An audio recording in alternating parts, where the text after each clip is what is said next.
And this story, a disturbing story. Female police officer has been left with a potentially life-changing injury in a central London attack, which also saw a colleague stabbed in the neck. Police say the stabbing near Leicester Square at 6 o'clock this morning is not related to the Queen's death or terror-related either.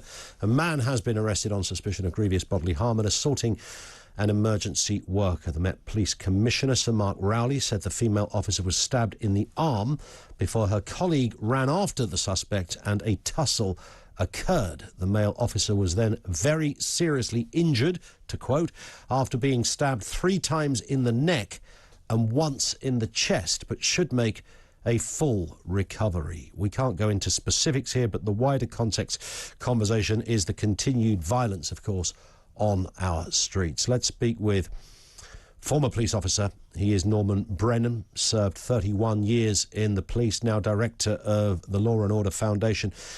Norman, you come at this from a couple of angles, I would guess, as your vast experience as a serving police officer, but also a police officer that has been on the receiving end of an attack too.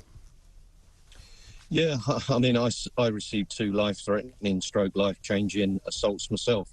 The first one, I arrested 3 pickpockets, got very severely assaulted, ended up in intensive care. Over a 3-year period, I had 14 months off sick for reconstructive surgery, and I'd been back on duty driving the area car in Chelsea one early September morning. I was out with my sergeant in the area car, and we come across an armed burglar that's being chased by colleagues from the Met Police. I took over the chase, managed to get to him first, and I was stabbed in the chest and very nearly died.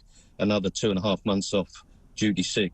That was me. There are thousands of police officers that are very seriously assaulted every year. There's 37,000, Ian. That's 102 a day. The kick, the punch, spit, items thrown at them has now changed into the stabbing, officers being shot at.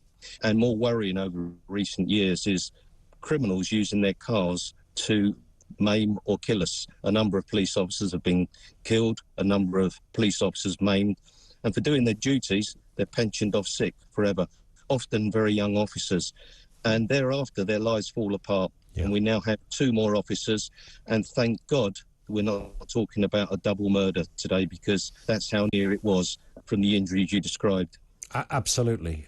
This is clearly very serious, and we've had some increase in protection for emergency workers in the sense of tougher sentences, Norman, but at the time of an incident such as this, I mean, that's almost irrelevant, isn't it? What happens, judicially speaking, to a perpetrator is one thing, but it's just a timely reminder of the absolute vast risk particularly police officers put themselves in on a day-to-day basis, and particularly in a city that appears to be increasing the levels of violence that we have seen in recent months.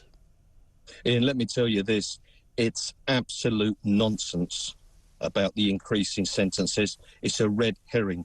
Hardly anyone ever gets sent to prison for assaulting a police officer. You can ABH, actual bodily harm, GBH, grievous bodily harm, a police officer, and walk free from courts.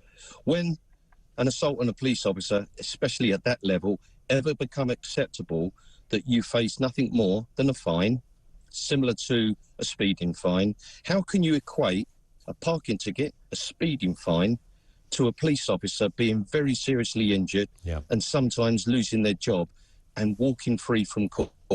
Why police are leaving at the moment?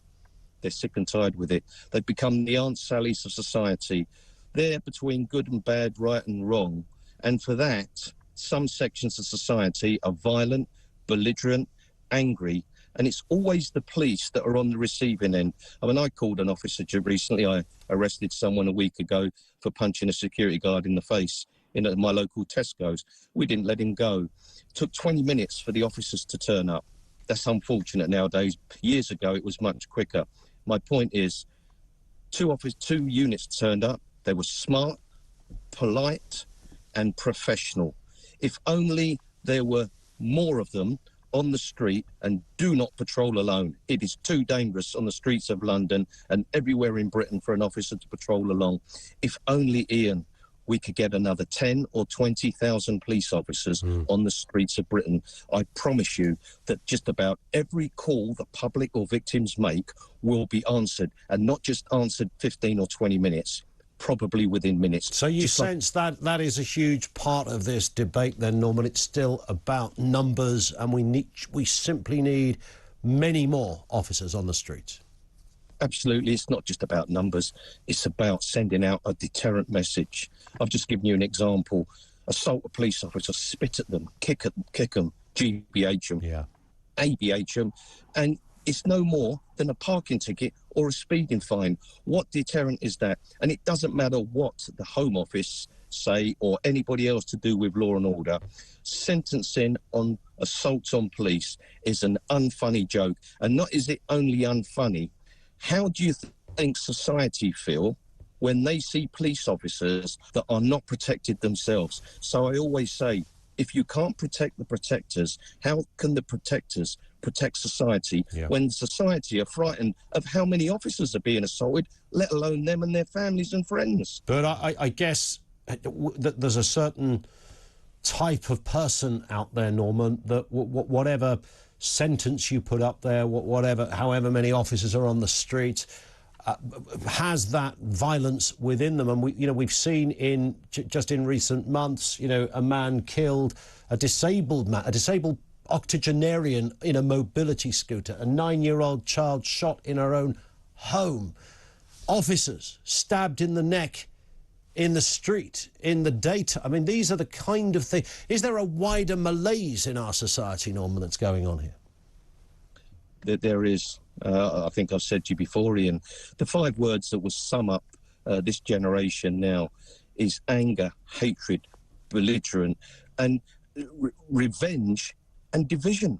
Those 5 words are partly responsible for just about everything that's gone wrong. And I look out at society myself, and I thought, Ian, after 31 years as a serving police officer, and I gave the best years of my life, I thought that in retirement, I would be able to live my life in peace and tranquility.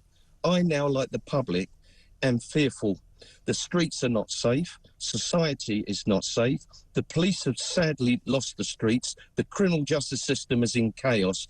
And everybody is running around like headless chickens saying, my God, who can I turn to when I'm in trouble? And the sad reality is, policing are like the fire brigade policing. It's one emergency call to the next, to the next, to the next. And sometimes there's more police cars at an accident emergency department than there are at ambulances. We, or the police, take on the slack of all the other agencies, and 30% of police time is actually spent policing. I hear it, Norman. Always very powerful words. Thank you.